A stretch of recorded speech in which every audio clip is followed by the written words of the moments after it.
Well, there were many big ideas.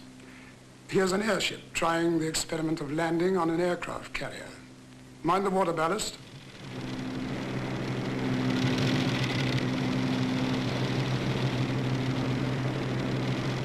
A rolling deck and a tricky wind. No wonder they had to put a cushion between her and the ship.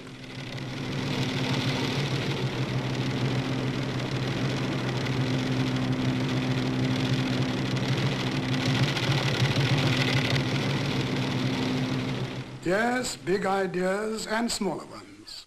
To speed up the mails, a plane to be launched from a liner while the ship is still miles away from land.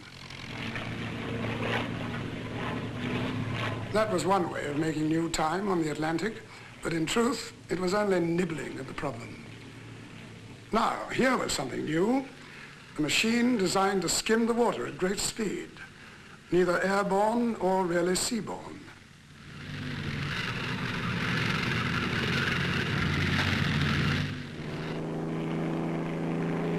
What would it do faced with the 40 feet Atlantic rollers?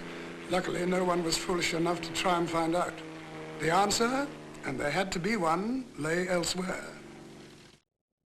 This was an airliner of the period, lumbering to our eyes, but astonishingly efficient.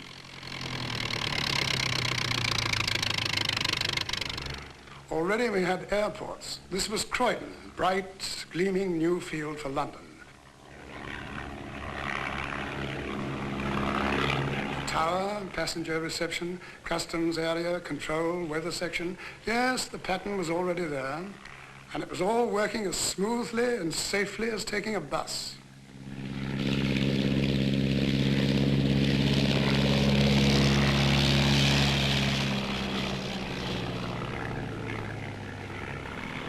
Paris, Zurich, Amsterdam, those great European cities were already well and truly linked with Croydon.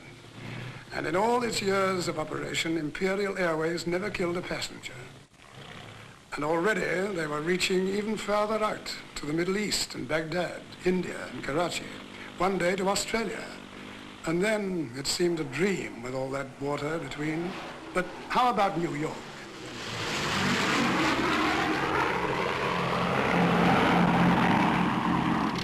And it was pioneering in more ways than one. These people are boarding an airliner to be the first ever to view a motion picture in midair. There's real one, anyhow.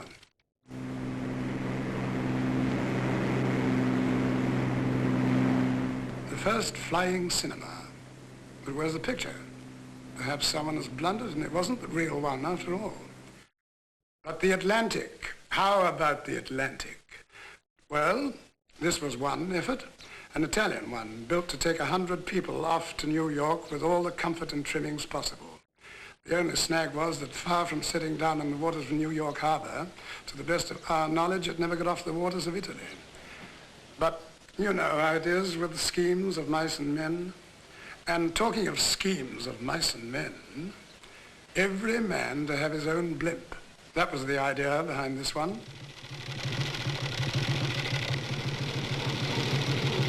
I think the shape was more by accident than design. Another do-it-yourself effort.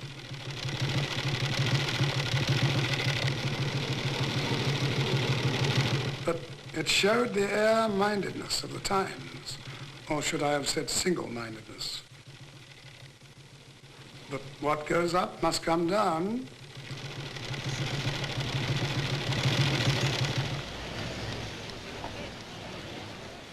Yes, there were many still to put their faith in gas bags.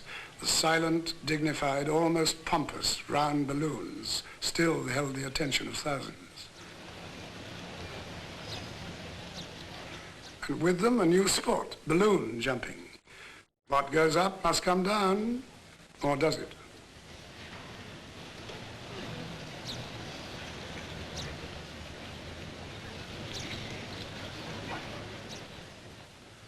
Yes, in every field there must be pioneers. Something not done before, and frankly, I don't think ever since. But in everything, there has to be a first time.